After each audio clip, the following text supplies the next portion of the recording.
বগুড়ার একটি ঐতিহ্যবাহী খাবার হচ্ছে বুট বিরান, আর এটা সাধারণত আমরা ইফতারিতে করে থাকি। আসসালামু আলাইকুম এভরিওয়ান, সবাই কেমন আছেন? আশা করছি সবাই অনেক বেশি ভালো আছেন। তো আজকের আয়োজনে থাকছে বুট বিরান, আর এটা কিন্তু আমরা বিরান নামেই বলে থাকি, বিরিয়ানি বলি না।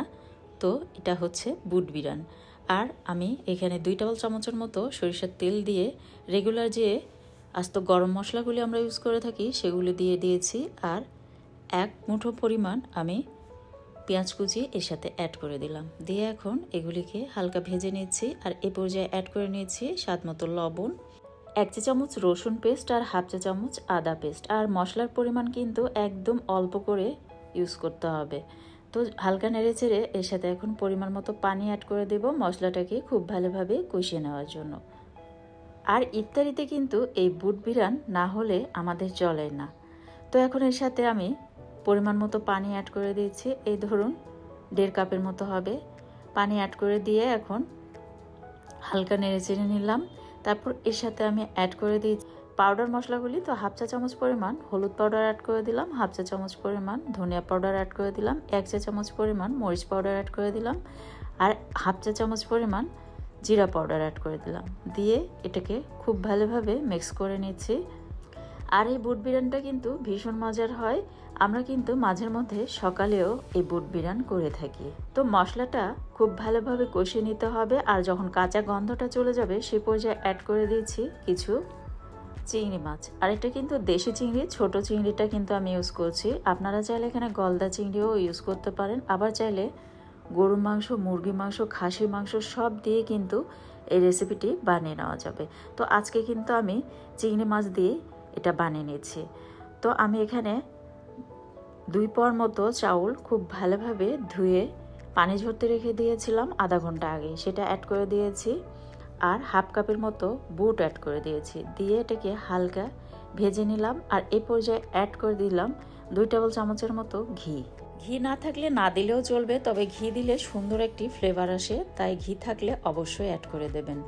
আর সরিষার তেল দিয়ে কিন্তু আমি এটা ট্রাই করছি। আপনারা চাইলে সয়াবিন তেল দিয়েও ট্রাই করা যাবে, তবে সরিষার তেল বেস্ট। তো প্রায় 3 থেকে 4 মিনিটের মতো খুব ভালোভাবে এটাকে আগে ভেজে নিতে হবে। তারপর আমি এর সাথে প্রায় 2 লিটারের মতো পানি অ্যাড করে দিলাম।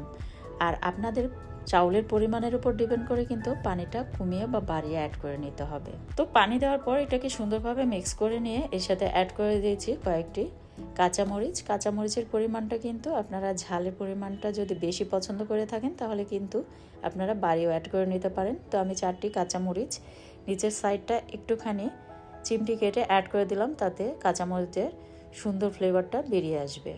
আর কিছু পাউডার মিল্ক অ্যাড করে দিয়েছি। এটার কোনো নির্দিষ্ট পরিমাণ নেই, আপনারা কিন্তু একটু বাড়িও অ্যাড করে নিতে পারেন, আবার চাইলে এর চেয়ে একটু কম পরিমাণেও অ্যাড করে নিতে পারেন। তো আমি 2 চা চামচের মতো পাউডার মিল্ক অ্যাড করে দিয়েছি।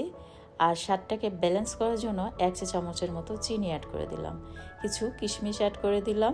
আর এই পর্যায়ে আপনারা কিছু বাদাম অ্যাড করে নিতে পারেন। এই ধরুন পেস্তা বাদাম, কাঠবাদাম বা কাজু বাদাম, চীনা বাদাম, যেটাই হোক না কেন আপনারা কিন্তু এর সাথে অ্যাড করে দিতে পারেন।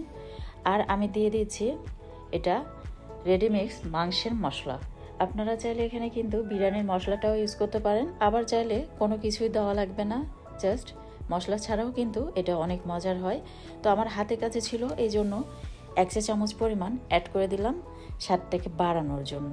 আপনারা চাইলে না দিলেও চলবে। আর লবণের পরিমাণটা একটু কম মনে হচ্ছিল, তাই আর একটু অ্যাড করে দিলাম। দিয়ে এটাকে ঢাকনা দিয়ে ঢেকে 5 মিনিটের মতো রান্না করে নিলাম। তারপর 5 মিনিট পর ঢাকনাটা তুলে সুন্দরভাবে এটাকে নেড়ে চেড়ে দিচ্ছি।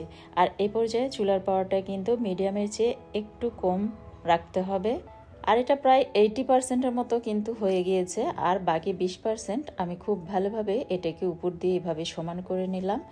নিয়ে এখন চুলার পাওয়ারটা একদম মিডিয়াম টু লো পাওয়ারে রেখে এটাকে ঢাকনা দিয়ে ঢেকে আরও 10 মিনিটের মতো আমি এটাকে দমে রেখে দিচ্ছি। আর আপনাদের চুলার পাওয়ারটা যদি একটু বেশি থাকে সেক্ষেত্রে আপনারা নিচে একটা তাওয়া দিয়েও কিন্তু এভাবে 10 মিনিটের মতো দমে রেখে দিতে পারেন। তো 10 মিনিট পর ঢাকনাটা তুলে এটাকে এখন সুন্দরভাবে নেড়ে চেড়ে দিচ্ছি। আর আপনাদের কাছে যদি মনে হয় যে এটা একটু চাউল চাউল আছে, সেক্ষেত্রে আপনারা কিন্তু আবারও এভাবে নিচের ভাতটা উপরে দিয়ে আবারও উপরের সাইডটা সুন্দরভাবে সমান করে দিয়ে এটাকে দমে রেখে দিতে পারেন আরও কিছুক্ষণের জন্য। তো আমার 10 মিনিটে কিন্তু এটা অলরেডি হয়ে গিয়েছে। তো উপর দিয়ে কিছু আমি পেঁয়াজ বেরেস্তা দিয়ে দিলাম, দেখতে পাচ্ছেন। তো আমার রান্না কিন্তু অলমোস্ট হয়ে গিয়েছে, আর কতটা ঝরঝরে আর কতটা পারফেক্ট হয়েছে তা দেখে বুঝতে পারছেন। আর এটা কিন্তু অনেক মজাদার একটি খাবার।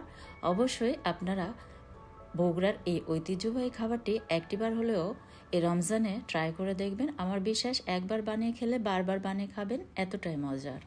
তো রমজান ও ঈদ স্পেশাল রেসিপিগুলি পেতে চ্যানেলটি সাবস্ক্রাইব করে সাথেই থাকুন।